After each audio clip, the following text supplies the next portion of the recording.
Welcome back to my channel. ನಾನು ಮಾನಸ. ಎಲ್ಲ subscribe ಮಾಡ್ಕೊಳ್ಳಿ, ಹಾಗೆ ಪಕ್ಕದಲ್ಲಿ ಕಾಣ್ತಿರೋ ಬೆಲ್ ಐಕಾನ್ನ ಕ್ಲಿಕ್ ಮಾಡಿ, ಎಲ್ಲ ನೋಟಿಫಿಕೇಷನ್ಸ್ ಬರುತ್ತೆ. ಇವತ್ತು ಸಿಂಪಲ್ಲಾಗಿ ಚಿಕನ್ ಸಾಂಬಾರು ಮಾಡೋಣ ಬನ್ನಿ.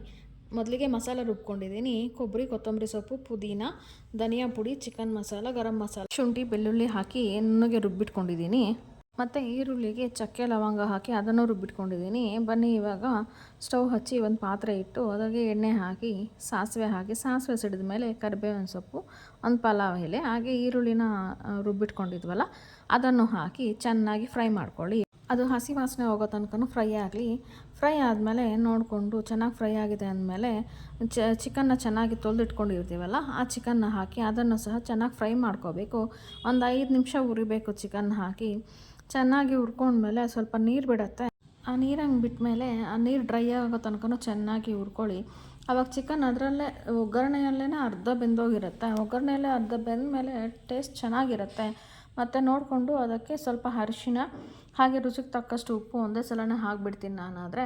ಹಂಗೆ ಹಾಕ್ಕೊಳ್ಳಿ, ಚೆನ್ನಾಗಿ ಬೇಯುತ್ತೆ, ಇನ್ನೂ ಫಾಸ್ಟಾಗಿ ಬೆಂದೋಗುತ್ತೆ. ಹಾಗೆ ಚೆನ್ನಾಗಿ ಬೇಯಿಸ್ಕೊಳ್ಳಿ. ಬೇಯಿಸ್ಕೊಂಡಾದ್ಮೇಲೆ ಸ್ವಲ್ಪ ಹೊತ್ತು ಮುಚ್ಚಳ ಹಾಕಿ ಹಂಗೆ ಇಟ್ಟಿದ್ರೆ ಒಂದು 2 ನಿಮಿಷಕ್ಕೆ ಒಂದು ಸಲ ನೋಡಿಕೊಂಡು ಮಿಕ್ಸ್ ಮಾಡ್ತಾ ಇರಬೇಕು, ಇಲ್ಲಾಂದರೆ ತಳ ಹಿಡಿಯುತ್ತೆ. ನಾನಾದರೆ ಹಾಗೆ ಪಕ್ಕದಲ್ಲಿ ಒಲೆ ಮೇಲೇ ಮುದ್ದೆ ಮಾಡೋಕ್ಕೆ ಅಂತ ಅಕ್ಕಿನ ಇಟ್ಟಿದ್ದೆ ಒಲೆ ಮೇಲೆ. ಅದು ಬೆಂದಿದೆಯೇ ಇಲ್ವಾ ಅಂತ ನೋಡ್ತಿದ್ದೆ, ಇನ್ನೂ ಬೆಂದಿಲ್ಲ. ಮತ್ತು ಚಿಕನ್ ಓಪನ್ ಮಾಡಿ ಒಂದು ಸಲ ಮಿಕ್ಸ್ ಮಾಡಿಕೊಂಡೆ. ಹಾಗೆ ಮಿಕ್ಸ್ ಮಾಡಿ ಮತ್ತೆ ಇನ್ನೂ ಒಂದು ಸಲ ನೋಡಿದೆ, ಚೆನ್ನಾಗಿ ಬೆಂದಿತ್ತು. ನೀರುಣಿ ಸ್ವಲ್ಪ ಇತ್ತು ಅಷ್ಟೇ. ಅದಕ್ಕೆ ರುಬ್ಕೊಂಡಿರೋ ಮಸಾಲನ ಹಾಕಿ ಮಿಕ್ಸ್ ಮಾಡ್ತಾಯಿದ್ದೀನಿ.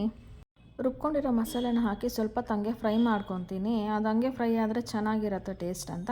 ಅದು ಹಂಗೆ ಫ್ರೈ ಆದಮೇಲೆ ಸ್ವಲ್ಪ ನೀರನ್ನು ಸೇರಿಸ್ತೀನಿ. ಎಷ್ಟು ಬೇಕೋ ಅಷ್ಟು, ಚಿಕನ್ ಎಲ್ಲ ಬೇಯಬೇಕಲ್ವ. ಬೆಂದಿದ್ದಾದಮೇಲೆ ಸಾರಿಗೆ ಎಷ್ಟು ಕನ್ಸಿಸ್ಟೆನ್ಸಿ ಬೇಕು ಅಂತ ನೋಡ್ಕೋಬೇಕು.